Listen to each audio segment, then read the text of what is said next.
De Estados Unidos ha dicho que está dispuesto a hablar con Putin sobre la guerra siempre y cuando el ruso se tome en serio el fin de la invasión. Rusia ha respondido a esta petición de Joe Biden y asegura que esto es imposible y que va a continuar con la operación militar especial. Eso sí, Peskov ha dicho que Putin está abierto a negociar con Washington y que la vía preferida para resolver la situación en Ucrania es la diplomacia.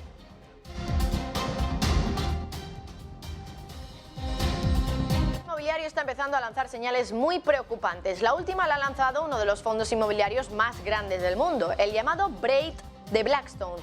Y es que lo que hemos conocido en los últimos días es que ha alcanzado el máximo permitido de retiradas de capital por parte de los inversores. Es decir, que hay mucha gente desinvirtiendo a la vez de este fondo de 69.000 millones de dólares. Por eso ahora Blackstone va a limitar esas retiradas de capital.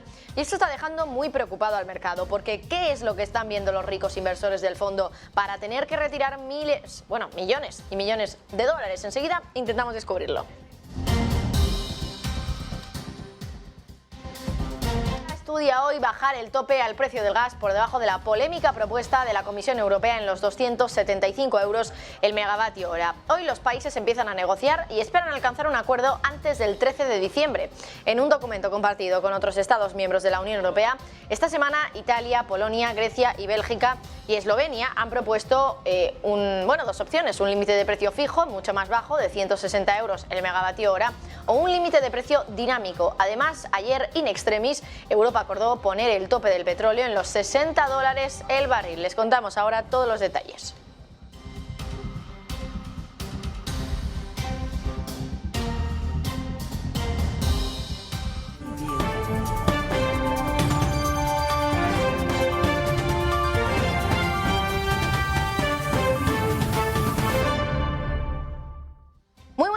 Joe Biden, el presidente de Estados Unidos, le ha lanzado el guante a Vladimir Putin y de alguna manera ahora la pelota está en el tejado del ruso. El presidente de Estados Unidos ha dicho que está dispuesto a hablar con Putin sobre la guerra, siempre y cuando, eso sí, el ruso se tome en serio el fin de la invasión. Sin embargo, esto contrasta con lo que ha dicho en otras ocasiones el líder estadounidense cuando ha querido desmarcarse de esa resolución del conflicto y decía que solo los líderes de Ucrania pueden decidir cuándo celebrar conversaciones de paz. Lo cierto es que hasta ahora la parte rusa no ha mostrado ningún tipo de indicio de que vayan a detener o ralentizar los ataques a Ucrania. Horas después de que Biden haya puesto la condición de negociar siempre y cuando Putin abandone Rusia, ahora Rusia responde. Ha sido Dmitry Peskov, el portavoz del gobierno. Asegura que esto es imposible y que va a continuar la operación militar especial.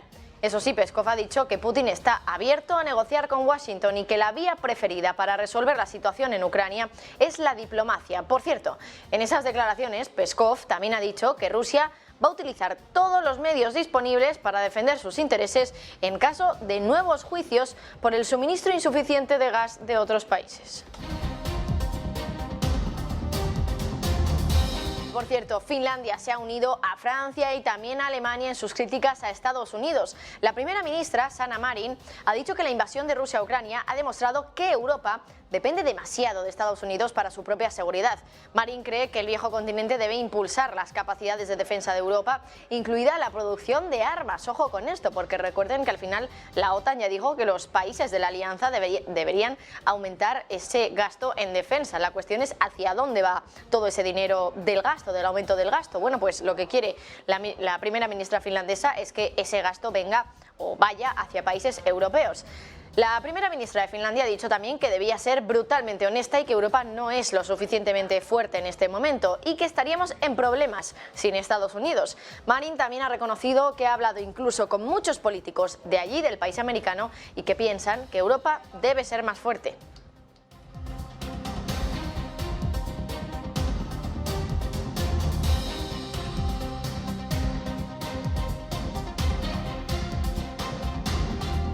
La parte rusa ha recogido el guante lanzado por Joe Biden. Desde el Kremlin han admitido que para lograr sus objetivos, Putin está abierto a conversaciones con todas las partes. Marta Iser, cuéntanos exactamente qué es lo que ha dicho el Kremlin. El Kremlin asegura que Vladimir Putin está abierto a conversaciones para conseguir los objetivos de Rusia.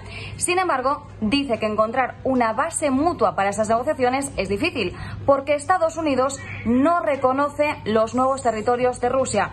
Habla de los territorios anexionados después de los referéndums que Estados Unidos y Occidente en su conjunto declararon ilegales. Joe Biden dijo este jueves que contactar con Putin no figura en sus planes más inmediatos, pero sí reconoció que estaba preparado para hablar con el presidente ruso en cualquier momento si mostraba interés en poner fin a la guerra. La respuesta del Kremlin ha sido tajante. La operación militar especial continúa. Rusia mantiene que quiere conseguir sus objetivos en Ucrania a través de medios diplomáticos, pero seguimos asistiendo al mismo tira y afloja de las últimas semanas. Putin dice que no se arrepiente de haber iniciado la operación militar y Ucrania y Occidente, en el otro frente, dicen que Putin no tiene ninguna justificación para haber iniciado la guerra. Ucrania asegura que va a luchar hasta el final y la OTAN ya ha dejado claro. Esta semana hemos estado escuchando estos últimos días a Jens Stoltenberg, a su secretario general, diciendo que van a seguir aportándole la munición necesaria a Ucrania para fortalecer su defensa. Así que seguimos viendo esas dos partes muy tirantes de cara a unas posibles negociaciones. Vamos a otras cuestiones, y es que el mercado inmobiliario está empezando a lanzar señales muy preocupantes. La última la ha lanzado uno de los fondos inmobiliarios más grandes del mundo. Se llama Braid y lo tiene Blackstone. Es que, bueno, lo que hemos conocido en el día de hoy, en los últimos días, es que ha alcanzado ese máximo permitido de retiradas de capital por parte de los inversores, este fondo del que hablamos de Blackstone. Es decir, que hay muchísimos inversores desinvirtiendo todos a la vez de este fondo, que ni más ni menos tiene un valor de 69.000 millones de dólares. Por eso ahora Blackstone va a limitar esas retiradas de capital, y eso está dejando muy preocupado al mercado, porque ¿qué es lo que están viendo los ricos inversores del fondo para retirar millones y millones de dólares? Tienen que estar viendo la cosa muy fea. La cuestión es que lo que podrían estar viendo es que el mercado inmobiliario podría estar en problemas, efectivamente. Esas retiradas masivas de capital también son un problema para Blackstone, porque el fondo Braid, representa el 7% de los activos bajo gestión de la gestora. Además, el alquiler de viviendas representa más de la mitad del fondo. Y hay que recordar también que este fondo, Blackstone, a través de este fondo, está cobrando también una comisión de gestión, una comisión que es del 1,25%. Por lo tanto, teniendo en cuenta que ese fondo tiene un valor de 69.000 millones de dólares, pues ya se pueden hacer una idea de todo el dinero, de todos los millones de dólares que gana Blackstone, que ingresa Blackstone por este fondo, que ahora mismo parece estar en problemas. La preocupación ahora es que sean los ciudadanos los que tengan problemas a la hora de pagar su vivienda con la fuerte subida de los tipos de interés. Lo digo porque, al final, como pueden ver ustedes en este gráfico, el 55% de este fondo va a parar al alquiler de la vivienda, y estos ciudadanos que tienen que pagar sus alquileres se están enfrentando a la fuerte subida de los tipos de interés y al coste de la vida, también mientras nos adentramos en una recesión. Por tanto, el problema puede ser que al final estos ciudadanos no puedan pagar sus alquileres y al final pues tengamos problemas en este fondo, que es uno de los mayores del mundo, del mercado inmobiliario, un fondo de Blackstone con un valor de 69.000 millones de dólares, del que ahora el dinero está huyendo en masa de este fondo, y ahora Blackstone, que lo está recogiendo, pues está diciendo que no pueden sacar tanto dinero a la vez y está limitando esas retiradas.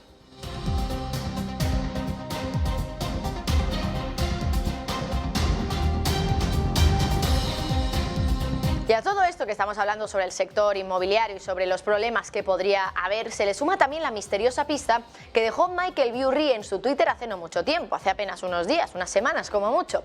El inversor que pronosticó y que acertó con el estallido de la burbuja inmobiliaria de 2007, que además también se hizo millonario con ese acierto, ahora ha dejado una pista en su cuenta de Twitter que desde luego deja las conclusiones abiertas a la imaginación del lector. El inversor dijo que nadie sabía lo corto que estaba él, lo bajista que estaba. No dijo si se refería a la bolsa, al sector inmobiliario o a qué mercado, a qué activo, pero sí que dio a entender que efectivamente estaba bajista en algún rincón del mercado. Y Burry es un muy buen conocedor del mercado inmobiliario. Como les decíamos, fue una de las primeras personas que se dieron cuenta de que iba a estallar esa burbuja inmobiliaria y que se benefició de ello a través de la compra de CDS sobre algunos paquetes de estas hipotecas que al final acabaron cometiendo default. Por lo tanto, ojo a la pista que podría habernos dado Michael Burry con ese tuit, que aunque es bastante, críptico, lo cierto es que podemos pensar que a lo mejor el inversor que pronosticó y acertó con ese estallido de la burbuja inmobiliaria vuelve a haber problemas en el sector de la vivienda.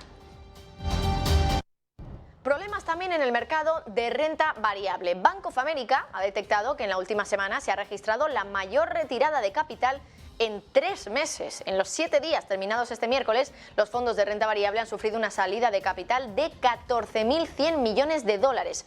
La peor parte se la han llevado fondos de bolsa de Estados Unidos. Aquí han salido 16.000 millones de dólares, la retirada más grande desde el mes de abril. El dinero ha salido también de los fondos de bonos, pero muchos menos, solo 2.400 millones. Entonces, ¿dónde ha entrado todo ese dinero que ha salido por patas de la renta variable y también de la renta fija? Bueno, pues se ha ido a fondos monetarios, según Bank of America.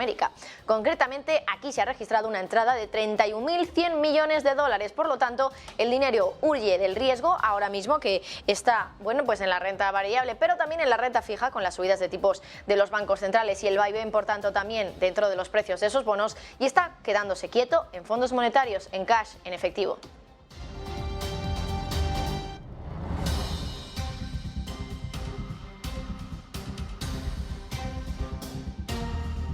Hoy se publica el dato más importante de la semana para los mercados financieros. Hablamos del dato de empleo de los Estados Unidos, con la creación de nóminas no agrícolas del mes de noviembre y también con la tasa de paro de este mismo mes. La clave de todo para el mercado va a estar en si el dato sale peor de lo que se espera. En ese caso, ya saben lo que dicen, bad news is good news, las malas noticias son buenas noticias. Si el paro sube, el mercado podría subir porque esperaría que la Reserva Federal fuera más suave en sus subidas de tipos. Javier del Valle, ¿qué es lo que se espera para este dato de empleo que vamos a conocer a las 2:30 de la tarde? Muy buenas tardes, Marta. Todos los ojos puestos en el dato más importante de hoy, el dato de empleo. Veremos el dato del BLS. Ya teníamos hace unos días y conocíamos el dato de las nóminas privadas, empresas privadas del ADP. Veíamos que se creaban más de 100.000 puestos de trabajo en el mes, muy por debajo de lo que se esperaba, pero si veíamos las categorías, veíamos que en la parte manufacturera se destruían 100.000 empleos y que realmente las nóminas privadas habían aumentado por una creación en la parte de restauración y sobre todo comida rápida. Bien, pues ahora tenemos el del BLS, que nos muestra tanto nóminas públicas como nóminas privadas. Se espera que haya 200.000 en el mes y que la tasa de desempleo se mantenga en el 3.7%, la misma tasa de desempleo que el mes anterior. A partir de aquí podemos tener dos opciones: o bien el dato sale por encima de lo esperado o sale por debajo de lo esperado. Hasta ahora el mercado le ha gustado malos datos económicos, que salgan por debajo de lo esperado. ¿Por qué? Porque malas noticias son buenas noticias. Pues eso era el argumento que estaba comprando hasta ahora el mercado y que sigue comprando, porque eso hace que la Fed sea menos restrictiva y que estemos más cerca del final de las subidas de tipos. Ahora bien, llegará un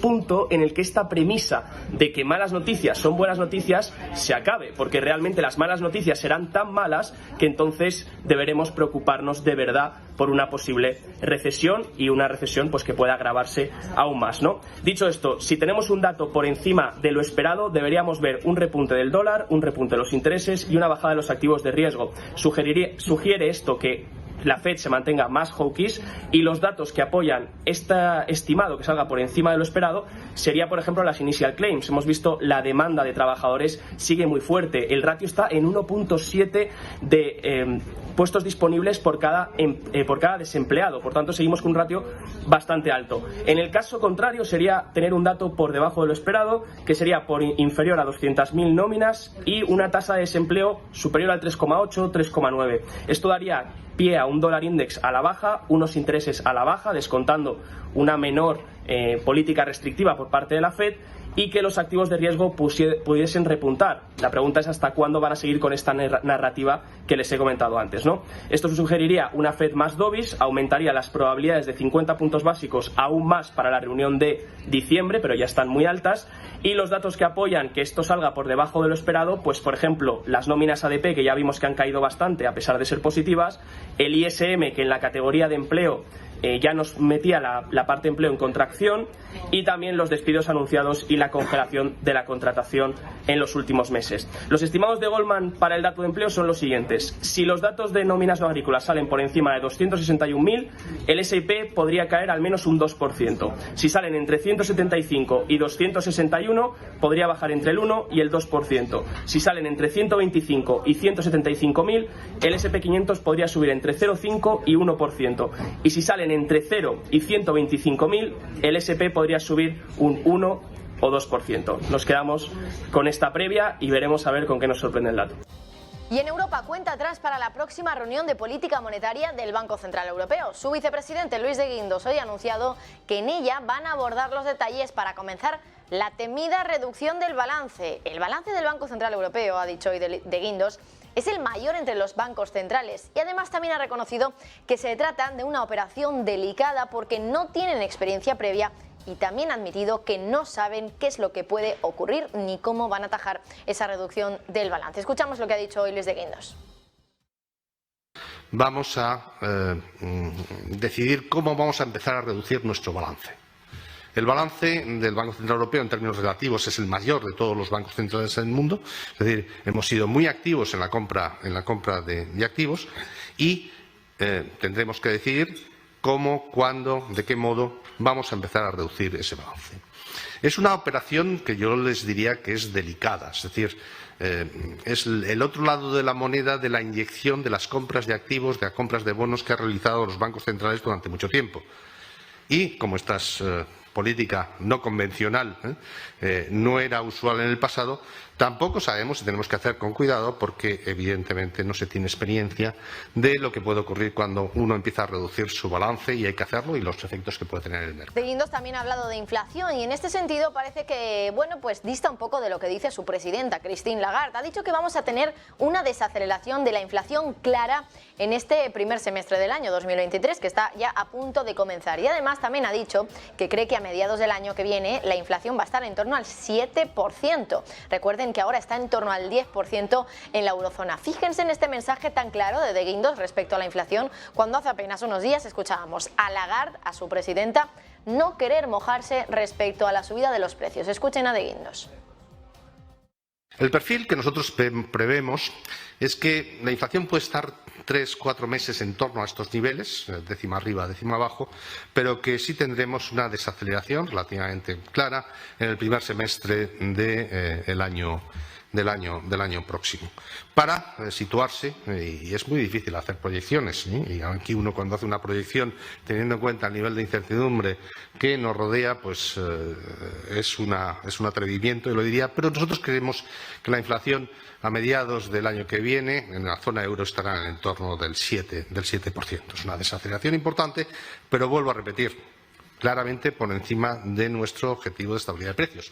Todo es bueno, es muy importante que se inicie la desaceleración de la inflación, pero no podemos perder la referencia, vuelvo a repetir, que estamos claramente por encima del 2%, que es nuestra definición de estabilidad de precios. Y mientras tanto, hoy Lagarde también ha hablado y ha dado otro toque a los gobiernos, a los ejecutivos. La presidenta del Banco Central Europeo cree que las políticas fiscales y monetarias deben actuar en conjunto para garantizar el crecimiento económico y que sea sostenible. Lo ha dicho en un evento organizado por el Banco de Tailandia, en Bangkok, donde además también ha advertido de que hay políticas fiscales que inflan la demanda, lo que sería contraproducente con el trabajo que está haciendo el Banco Central. Por eso Lagarde ha advertido de que esas políticas fiscales podrían obligar a la política monetaria a endurecerse más de lo que sería necesario. Otra nueva alerta de la presidenta del Banco Central Europeo a sus gobiernos de que, en este caso, las políticas fiscales, ojo, inflan la demanda, y eso es malo para la inflación.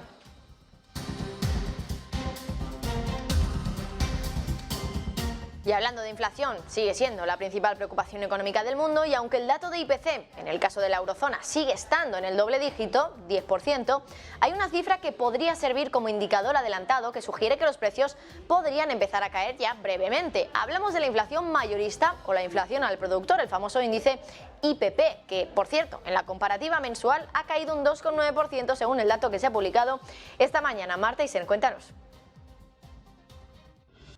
Seguimos viendo señales de que la inflación podría haber tocado techo en Europa. La inflación mayorista cae más de lo esperado en octubre en la eurozona, pero el dato más relevante lo tenemos en la comparativa mensual, donde vemos una caída del 2,9%. El dato interanual también es mejor, vemos que los precios siguen aumentando, un 30,8%, pero lo hacen menos. Veníamos de una subida en términos interanuales de casi el 42%. Pero quedémonos sobre todo con esto. En términos mensuales, el IPP de la eurozona ya ha comenzado a disminuir. Es la primera vez desde mayo de 2020 que los precios al productor caen mes a mes. Y esto se debe sobre todo a una caída mensual de casi el 7% en el precio de la energía. Este dato del IPP es importante porque es un indicador adelantado de las tendencias que veremos en el IPC y le da una pista importante al Banco Central Europeo de por dónde podría pasar la evolución de la inflación. El objetivo del Banco Central Europeo sigue siendo una inflación del 2%. Y recordemos que ya venimos de un dato de IPC también mejor de lo esperado. 10%, veníamos de un 10,6%. El 10% ha sido la nota adelantada de noviembre. Veremos qué nos confirma ya la lectura definitiva, pero por el momento la lectura preliminar ha sido mejor de lo esperado, aunque sí que es cierto que seguimos con una inflación a doble dígito. En la eurozona sigue siendo elevada, pero el IPP nos empieza a dar también ciertas pistas, ciertas señales de que la inflación podría seguir esa trayectoria a la baja. En España la inflación está haciendo que los consumidores controlen cada vez más sus gastos y eso también está provocando algo insólito en un rincón de los negocios empresariales, un rincón que generalmente no se mira tanto o al menos está más oculto, que al final es la gestión del stock, aquellas mercancías que se guardan para no venderse todavía. Según el INE, el Instituto Nacional de Estadística, el stock de mercancías se ha disparado un 17,3% en el comercio, lo que podría indicar que las rebajas este año vendrán muy fuertes. Vamos a hacer ahora un repaso de las cuestiones energéticas, de las noticias energéticas de la jornada aquí en el informativo.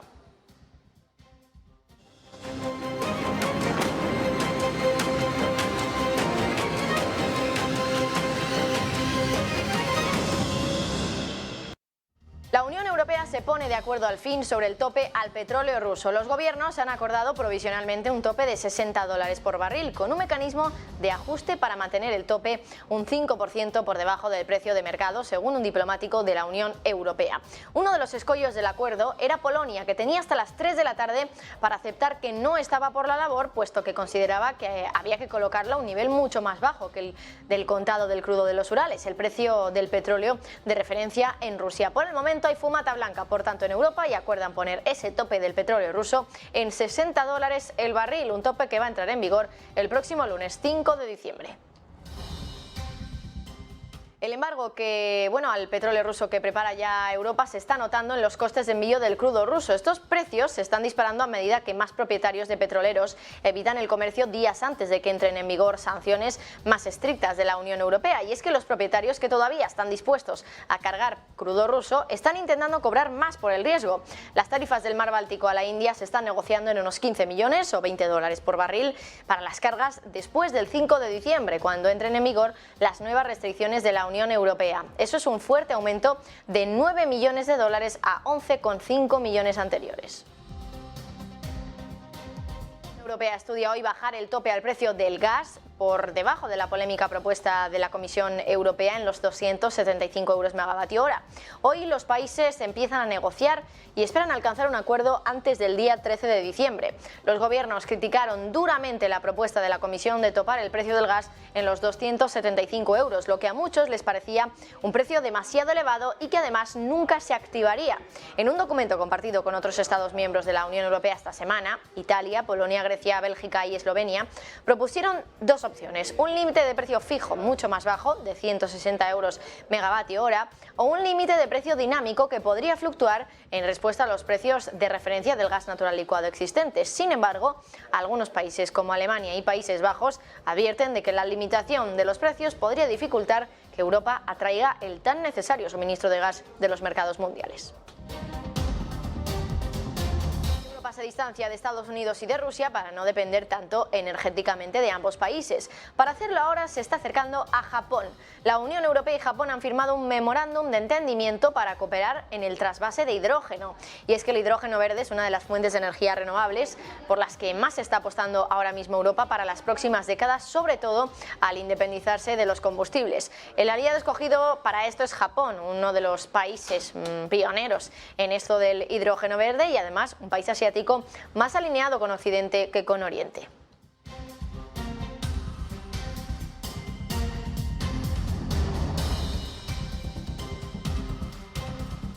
Antes les comentábamos que en España la inflación está haciendo que los consumidores controlen cada vez más sus gastos y que se está notando, está provocando algo insólito en un rincón de los negocios empresariales que normalmente queda un poco más, bueno, pues menos descubierto, podríamos decir. Es la gestión del stock, que al final es la mercancía que no se pone a disposición de la venta para los consumidores. Según el Instituto Nacional de Estadística, ese stock de mercancías se ha disparado en España un 17,3% en el mundo del comercio, lo que podría indicar que las rebajas este año van a venir muy potentes. Eva Villanueva, cuéntanos.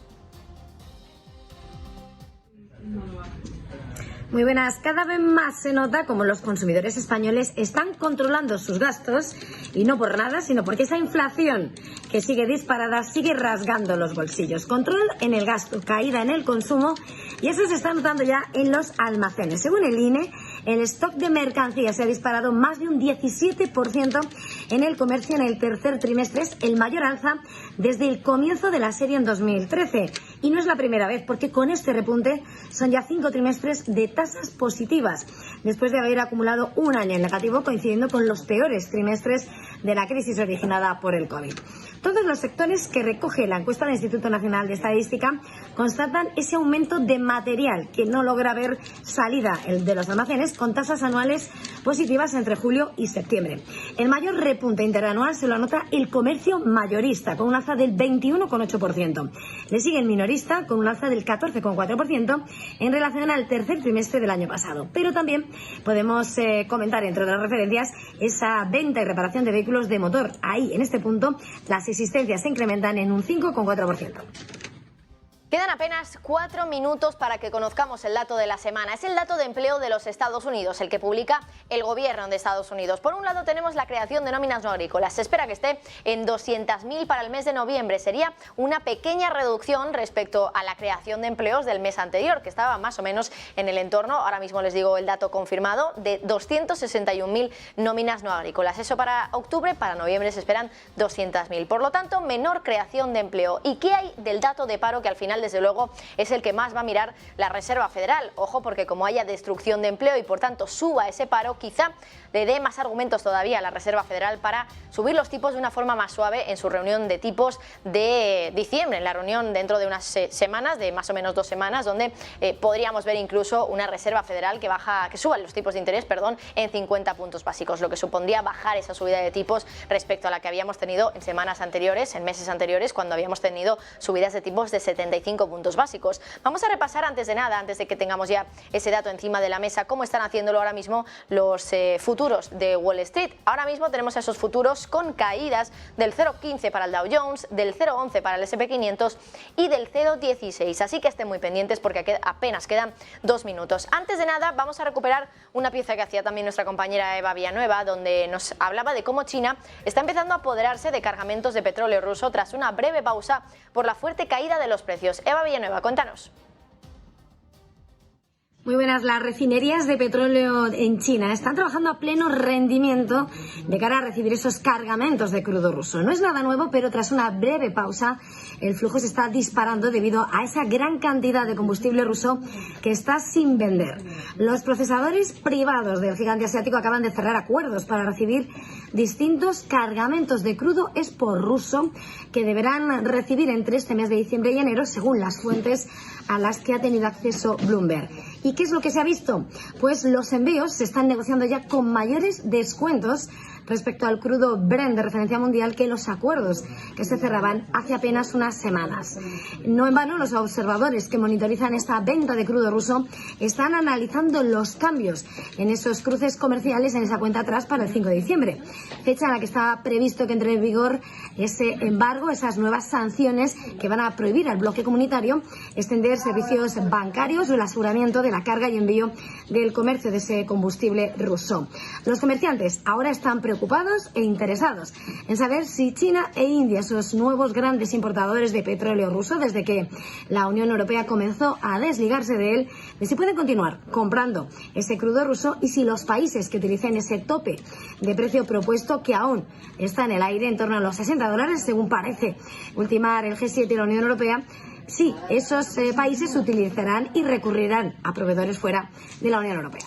Bueno, pues ya son las 2:30 en punto. Ahora mismo acaba de publicarse ya el dato de empleo en los Estados Unidos. Antes de darles el dato, vamos a darles la estimación para que ustedes lo tengan en cuenta cuando enseguida les dé ese dato. Se esperan 200.000 nóminas no agrícolas creadas en el mes de noviembre y se espera que la tasa de desempleo se quede en el 3,5%. Ya tenemos esos datos encima de la mesa. Nóminas no agrícolas, decíamos, se esperan 200.000, finalmente han sido de 263.000. Suben las nóminas no agrícolas respecto a lo esperado en Estados Unidos. Esto es un dato bueno, se está creando más empleo del que se esperaba en el país americano. Y por otro lado, ¿qué es lo que tenemos en la tasa de desempleo? Bueno, pues exactamente la misma, 3,7%. No varía la tasa de desempleo en los Estados Unidos. Tenemos el mismo paro, 3,7%, igual que el mes anterior y además igual que el dato que se esperaba. Se esperaba que se mantuviera efectivamente en ese 3,7% y así lo ha hecho.